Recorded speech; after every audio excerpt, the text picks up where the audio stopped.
আসসালামু আলাইকুম guys, it is blood gaming and welcome to my channel. Guys, আমার পাশে যে বাংলাদেশকে দেখতে পাচ্ছ, এটা আমার ছোটো ভাই অনেকদিন পর গেমের ভিতর ব্যাক করলো। তো সেই সুবাদে আমি ওর সঙ্গে একটি ম্যাচ মেকিং করব। তো ও কীভাবে আমার কিলগুলো চুরি করে গাইস, তোমরা তো সেটাই দেখো। তো অনেক মজা হবো তোমরা ম্যাচের ভিতরে।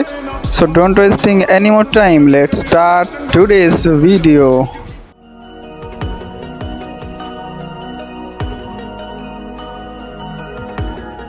সো গাইস, আমরা নেমে যাচ্ছি ক্লক টাওয়ারে। সো আমি এক পাশে নামছি আর ও অন্য পাশে নামছে। ও বলছে ভাই আমি যে পাশে নামবো, তুমি যদি সে পাশে নামো তো একটাও কিল পাবা না। তো আমি বললাম আচ্ছা ঠিক আছে, দেখা যাক কে কয়টা কিল করার। দেখতে পাচ্ছ নামার সাথে সাথেই কিল করা শুরু করে দিয়েছে। আমার সামনে একটা এনিমি, দেখো বিরাশি একটা হেড, কিন্তু এখনো মনে নেই ওকে উপরে চলে গেল। আমি কিন্তু খেয়ালই করিনি উপরে গেছে কিনা। তো আমি ওকে অনেকক্ষণ খোঁজাখুঁজির পর আমার একটু ঠান্ডা লাগছে গাইস, একটু ম্যানেজ করো।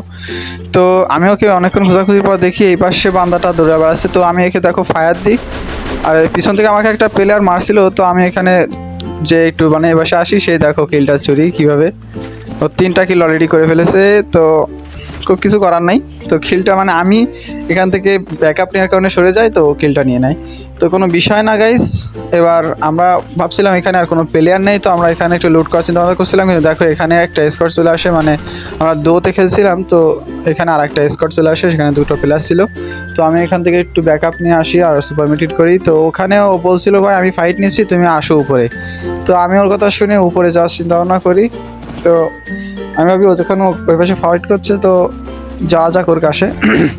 কিন্তু দেখো আমি যেতে যেতে ও নক হয়ে গেছে। তো ভাই বলছে যে ও ভালো প্লেয়ার, মানে ভালো খেলতেছে, টোকনতে যাতা দিচ্ছে, তো ওখান থেকে সরে যেতে। তো আমি ওখান থেকে সরে গেলাম।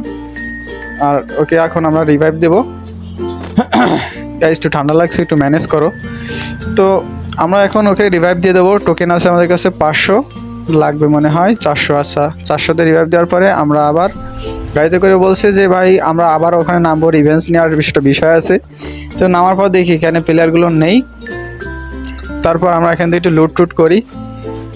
দেখো আমার পাশে কিন্তু এনিমি ছিল, আমি খেয়াল করিনি, মানে এখানে পুশ দিচ্ছে ও, মানে লাস্ট প্লেয়ার, টিমের শেষ প্লেয়ার। দেখো আমার ফায়ার বেরোয়নি, এখানে আমি একটা ফায়ার দিতে যাই, তখনই কিলটা চুরি।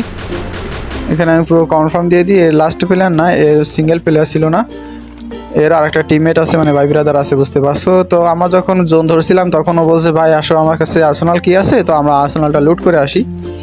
তো ওর কিল চুরির স্কিলগুলো তো তোমরা দেখতেই পারছো, মানে একদম আমি যে ফায়ার দিয়ে ড্যামেজ দিচ্ছি সে এখন মানে ও কিলটা নিয়ে নিচ্ছে। তো কোনো বিষয় না, আমার একটা কিল হয়ে গেছে আর ওর এখন মনে হয় 5টা কিল মতো হয়েছে। দেখো এখানে এই প্লেয়ারটা খুব চালাকি করে এখানে চলে যায়। তো আমি ম্যাক্স 7-এর রেঞ্জ পাচ্ছিল না, তো আমি ম্যাক্স 7-এর শটে যাই এবং ড্যামেজ দেওয়ার চেষ্টা করি।